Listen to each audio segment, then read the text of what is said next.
नमस्कार, SCL news में आपका स्वागत है और मैं हूं जर्नलिस्ट डॉक्टर हरीश चंद्र लखेड़ा। दिल्ली में चुनाव की पूरी स्थिति साफ हो चुकी है। एक तरफ बीजेपी है तो दूसरी तरफ आम आदमी पार्टी और कांग्रेस 3 सीटों पर लड़ेगी और आम आदमी पार्टी 4 सीटों पर। कुल 7 सीटें हैं और 2014 और 2019 में 7 की 7 सीटें बीजेपी ले गई थी। हमारे साथ हैं वरिष्ठ पत्रकार और जनसत्ता के पूर्व ब्यूरो चीफ और पूर्व मेट्रो एडिटर मनोज मिश्रा जी। मनोज जी, आपका स्वागत है। धन्यवाद। दिल्ली के जो मैंने अभी कहा कि स्थिति साफ है कि एक गठबंधन, एक एनडीए के बीजेपी कहेंगे और दूसरा आम आदमी पार्टी और कांग्रेस। आपको क्या लगता है किस बार क्या होने जा रहा है? असल में दिल्ली में एक अलग तरह का ट्रेंड शुरू से देखने को मिला है। पिछले 2014 के चुनाव या 2019 के चुनाव के समय आम आदमी पार्टी नई पार्टी 2012 में बनी और 13 के चुनाव विधानसभा चुनाव में उसने अपनी उपस्थिति ठीक से दर्ज कराई 15 और उसके बाद से वो 15 से लगातार सरकार में है और बम्पर मेजोरिटी से विधानसभा चुनाव जीती, जो पहले कभी कोई किसी ने नहीं जीता था। लेकिन लोकसभा चुनाव में उसकी उपस्थिति नहीं हो पाई। कांग्रेस किसी जमाने में यहाँ बरसों 50 साल 75 साल की आज़ादी के 50 साल से ज़्यादा साल तक कांग्रेस यहाँ का एक छत्र राज रहा, शीर्ष पर रही, हारती भी रही लेकिन कांग्रेस का वर्चस्व बना रहा। दोनों चुनावों में भाजपा जीती और बढ़िया से जीती। 14 के चुनाव में उसे 46% से ज़्यादा वोट आए और 19 के चुनाव में तो 56% वोट आए। 19 के चुनाव में तो उसके वोट आम आदमी और कांग्रेस मिला के भी ज्यादा थे। उस चुनाव में जरूर 1-1.5-2% कम थे। इसलिए मुझे लग रहा है कि दिल्ली का जो वोटर है ये नगर निगम, विधानसभा और लोकसभा में तीनों में अलग अलग तरह से वोटिंग करता है। और वही मतदाता जो विधानसभा में आम आदमी पार्टी को वोट करता है, वही मतदाता लगातार 3 टर्म में उस आम भाजपा को जिताया नगर निगम में और 2 बार से भाजपा को जिता रहा है लोकसभा में। तो इसलिए मुझे नहीं लग रहा है कि दिल्ली में बहुत ज्यादा फेरबदल होने वाला है, क्योंकि यहाँ भी नरेंद्र मोदी और भाजपा के पर ही चुनाव होना है और उसके सामने कौन है, क्या है, कौन प्रधानमंत्री का उम्मीदवार बनेगा, ये तमाम तरह का भ्रम बना हुआ है। ये जरूर है कि इस गठबंधन के बनने से, इंडिया गठबंधन में कांग्रेस और आम आदमी पार्टी के समझौता होने से दिल्ली ही नहीं, पंजाब, हरियाणा, बाकी गोवा, गुजरात, इन राज्यों में थोड़ी सी बेहतर स्थिति उस गठबंधन की हुई है। लेकिन केवल गठबंधन हो जाने से ऐसा लग नहीं रहा है कि कोई ज्यादा बदलाव दिल्ली जैसे शहर में होता हुआ अभी दिख रहा है, ऐसा लग नहीं रहा है। पॉलिटिक्स में वैसे ये तो कहना मुश्किल है कि 1+1 1+1 2 होता है। क्या ये जरूरी है कि जैसे हम आकलन कर रहे हैं कि जैसे पिछले आंकड़े पढ़ के बताओ, फिर सवाल को मैं देखूंगा कि जैसे 2019 में कांग्रेस को मिले थे 22.6 और आम आदमी पार्टी को मिले थे 18.2 और ये बन गया था 40.8%, जबकि बीजेपी को 56.9% मिला। 2014 में इनका था, बीजेपी को मिला था 46.6 और आपको मिला था 33.1 और कांग्रेस को 15.2। अब हम क्या करें, इनको जोड़ दे रहे हैं। अब ये तो नहीं है ना 1+1 कि जितने को आपके यदि गठबंधन तो उसी को दे, जबकि उत्तर प्रदेश में बसपा और सपा का गठबंधन का हाल पिछली बार देख चुके हैं। तो क्या ये जरूरी है कि ये लोग वोट दें जो हम कैलकुलेशन कर रहे हैं? ऐसा देखिए, ये कुछ राज्यों के, अब तो मुझे लग रहा है जायज राज्यों में जहाँ जाति की राजनीति बहुत प्रबल है, वहाँ ये कुछ तो चलता है कि किसी जाति के नेता के साथ वहाँ का कुछ एक वोटों का एक वर्ग जुड़ा होता है जो शिफ्ट हो सकता है उस नेता के कहने से। दिल्ली जैसे जगह में केवल एक वोटर जो है माइनॉरिटी, उसका श्योर है कि वो उस दल को वोट करेगा जो भाजपा को हराएगा और वो तय कर लेते हैं आसानी से कि इस आम आदमी को देना है, कांग्रेस को देना है। जैसे पिछले लोकसभा चुनाव में उन्होंने ज्यादातर सीटों पर कांग्रेस को वोट किया, लोकसभा में। विधानसभा में 100% उन्होंने आम आदमी पार्टी को वोट किया उसके अलावा जो बिरादरी है और माइनॉरिटी वोट आपको 14-15% है कुल। हाँ। तो बाकी जो वोट है 85%, हाँ। उन वोटों में ऐसा कहना बहुत जल्दीबाजी होगी या मतलब वो अनुमान फेल हो जाएगा, क्योंकि जैसा आपने कहा कि राजनीति में 2 और 2 4 होते हैं, ऐसा कहीं है नहीं। अनुमान की राजनीति होती है और प्रस्पेक्शन माने जो दिखता है वो भी नहीं होता कई बार। केवल मतलब कोशिश लोग या गठबंधन या भाव ऐसा कर पाते हैं। और मुझे लग रहा है कि दिल्ली में वही होता है। जैसे हम लोग थोड़ा पहले के इतिहास में जाएंगे, जैसे हम लोग ये मान के चलते थे कि दिल्ली में जो है सरकारी कर्मचारी, पहले जो आए हुए उत्तराखंड के लोग, अपर कास्ट, साफ सुथरी कॉलोनी में रहने वाले, पंजाब से आए हुए रिफ्यूजी, ये भाजपा के वोटर है। बनिया, जो गांव देहात के यहाँ जो मैक्सिमम गांव 100 गांव था और अब तो खैर थोड़े से गांव बचे, तो उन गांवों के वोटर, शेड्यूल कास्ट, माइनॉरिटी और गरीब, ये कांग्रेस को है ऐसा एज्यूम किया जाता था। लेकिन वो कोई एग्जैक्ट नहीं था। वही जो फिर चेंज हुआ और बाहर से आने वालों में बड़ी तादाद में पूर्वांचल के लोग आए। पहले जो लोग आए पढ़ने के लिए, नौकरी करने के लिए, उसमें ज़्यादा एक अपर कास्ट के लोग थे, तो वो भाजपा के साथ है। लेकिन 1982 के इस यार्ड में जो कामकाज के लिए और फिर मेट्रो के लिए जो लोग बड़ी तादाद में आए, वो मैक्सिमम गरीब गुरबा और निम्न जाति वाले, उनमें पहले कांग्रेस का वर्चस्व था, जितने झुग्गी झोपड़ी और उतराई को। और वो वोट 2012-13 से शिफ्ट होने लगा आम आदमी को। लेकिन लोकसभा चुनाव का गजब फेनोमिना है कि वो एक तरफा नहीं जाता। मतलब उन वोटों में भी भाजपा को 14 में भी मिला है और 19 में भी मिला है।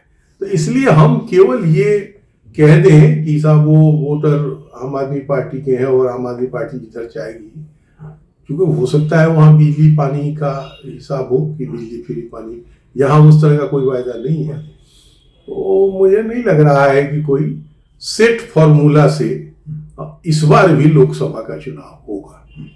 दूसरे राज्यों में, खासतौर पर उत्तर प्रदेश, बिहार या इनमें हम देखते हैं कि जर्नलिज्म में या जहां भी लोग बैठे थे टीवी डिबेट में जातियों का करते हैं। दिल्ली में ऐसा नहीं है। दिल्ली में जैसे अभी आपने कहा समाजों की बात, तो क्या इस बार भी समाज जो थे ये कुछ बदलेंगे? समाजों में भी कुछ आधे इधर जाएंगे, आधे जैसे उत्तराखंड के लोग या पूर्वांचल के लोग या बनियों में या पंजाब से आए जो भी लोग, ये भी बटेंगे या थोड़ा सा डिवीजन जरूर? जो बनिया जो एक तरफा भाजपा को जाता था, माने एक तरफा मतलब 100% नहीं, 80-90 मतलब अधिकतम, वो थोड़ा सा डिवीजन आम आदमी पार्टी ने किया है। और मेरा मानना ये है कि अगर ये घोटाले दिल्ली में न होते और आम आदमी पार्टी के कई नेता जेल न जाते और जो सबसे बड़े नेता हैं जिनके नाम पर वो पार्टी चल रही है, उनके जेल जाने की नौबत आ गई है, ये न होता तो निश्चित रूप से हम ये मान के चलते कि तगड़ा मुकाबला भाजपा को देना है। क्योंकि ये जो छवि, जो लोग एग्रेसिव होके आम आदमी पार्टी को सपोर्ट करते थे, फ्री बिजली फ्री पानी के चलते या स्कूल के नाम पर कि स्कूल इन्होंने बहुत बदलाव किया, वो अब दबी जुबान में, जो खांटी समर्थक हैं वो तो हैं, बाकी लोग अब दबी जुबान में बोल रहे हैं। तो और ये कांग्रेस का हाल आप जानते ही हैं। कांग्रेस का आखिरी जो 2020 का विधानसभा चुनाव था, उसमें कांग्रेस को 4.5% वोट आए थे। मुझे लग रहा है निर्दलीय को भी जो वोट आते हैं उससे भी ज्यादा कम ही वोट है। अच्छा, मुख्यमंत्री ने, दिल्ली के मुख्यमंत्री अरविंद केजरीवाल, उन्होंने फिर कल एक और अनाउंस किया है कि जो पानी के बिल हैं वो जमा मत करो, या यदि आपको लगता है कि गड़बड़ है तो हमें 7 सीट दो, हम सत्ता में आए तो हम सब माफ कर देंगे। ये फिर क्या पॉलिटिक्स हो? वो तो वही तो फ्री वाला इसका असर होगा इन चीजों का? थोड़ा बहुत होगा, लेकिन बहुत ज्यादा नहीं। क्योंकि देखिए ना, अभी भी वो 2000 करोड़ रुपया तो हर साल बिजली पानी पर सब्सिडी दे ही रहे हैं, और ये पैसा कोई उनके अपने घर से तो आ नहीं रहा है। आपकी जानकारी में है कि दिल्ली जल बोर्ड अपने कर्मचारियों को सैलरी नहीं दे पा रही है। दिल्ली सरकार ने कर्ज दिया है सैलरी देने के लिए। डीटीसी में नया बस नहीं खरीदा गया 10 साल में। जो भी बस खरीदे गए वो सब क्लस्टर योजना के प्राइवेट बसे हैं। हाँ। क्योंकि अपना जो बजट है उनका जो डेफिसिट में, हाँ, वो डेफिसिट में चला जा रहा है शुरू से। तो ये जो पैसे कलेक्शन, जबकि आपकी जानकारी में होगा कि दिल्ली अकेला राज्य है देश का जिसका सरप्लस बजट रेवेन्यू रहा है। आम माने जो प्लान बजट है, हाँ, उससे ज्यादा ये रेवेन्यू जुटा लेते थे नॉन प्लान से ज्यादा। और प्लान में भी ये अपने पैसे से खर्च करते थे। दिल्ली का ये योगदान था, क्योंकि दिल्ली का डिस्ट्रीब्यूशन कलेक्टर है। आलू का उत्पादन होगा आगरा में और बिकेगा गुजरात में, लेकिन टैक्स मिलेगा दिल्ली को। मान लीजिए सेव आएगा उत्तराखंड से या पंजाब कश्मीर से और जाएगा तमिलनाडु में, लेकिन पैसा मिलेगा दिल्ली को।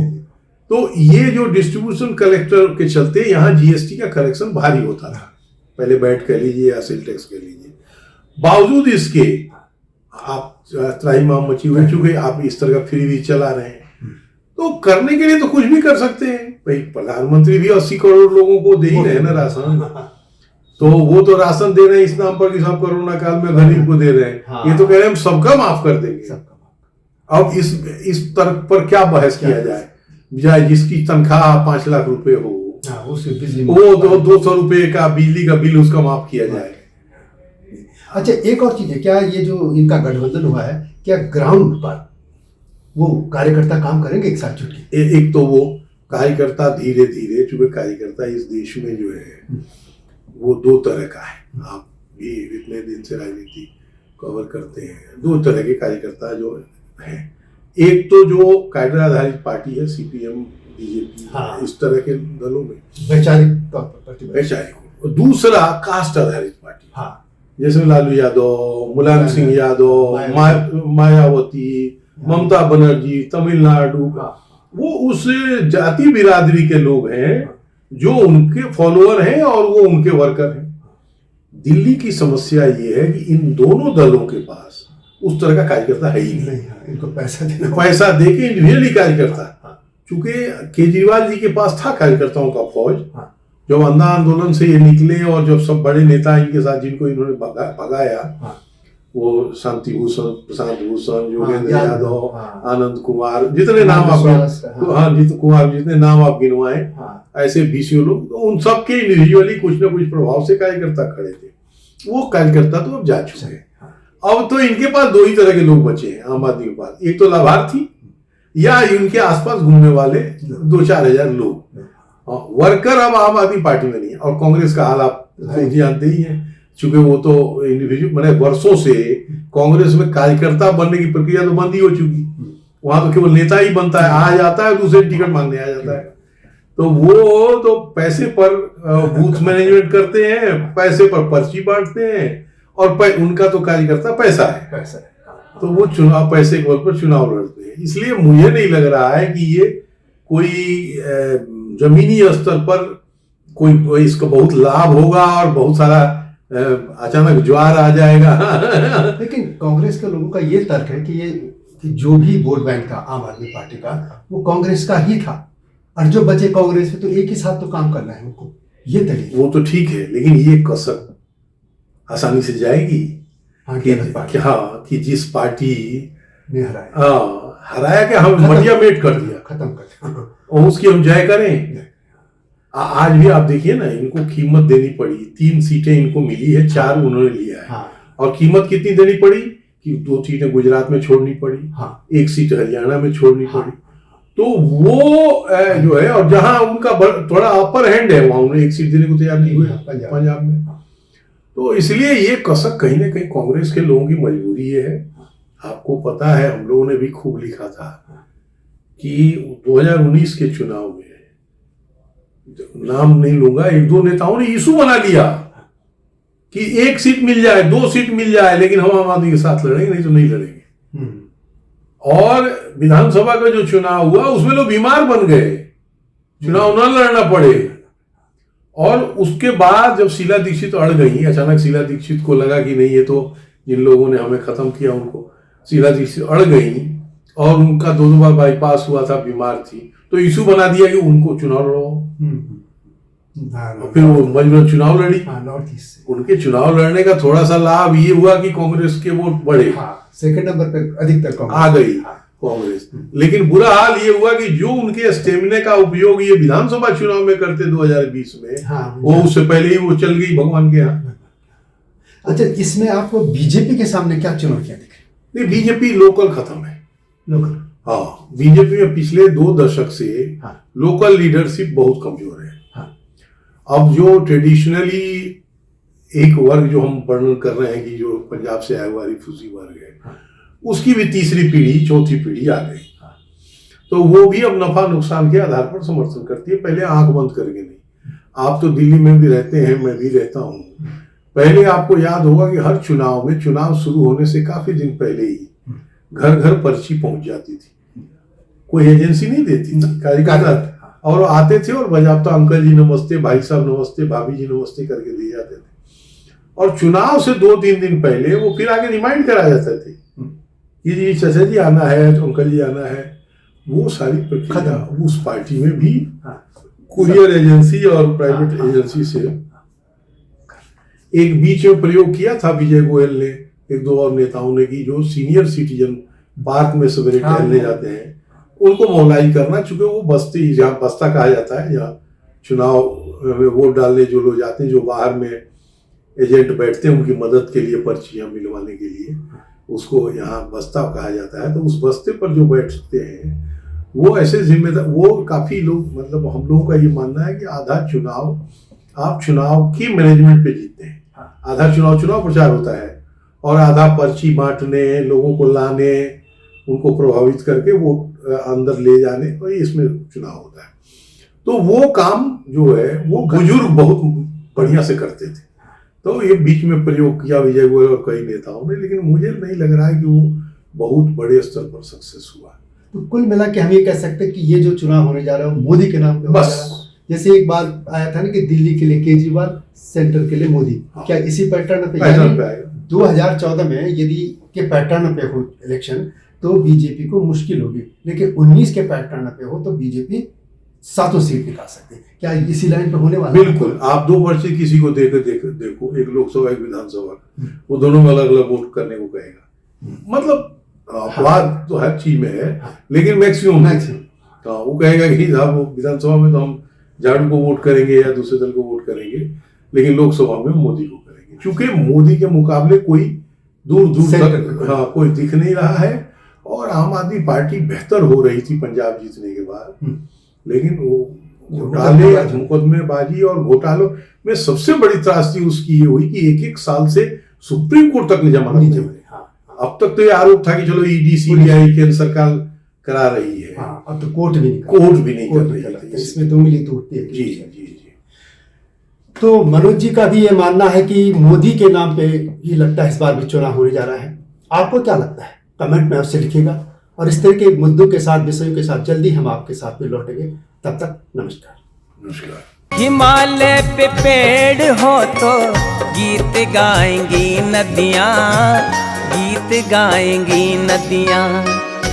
पेड़ों पे चिड़िया है तो गीत गाएंगी नदियाँ, पेड़ों पे चिड़िया है तो गीत गाएंगी नदियाँ।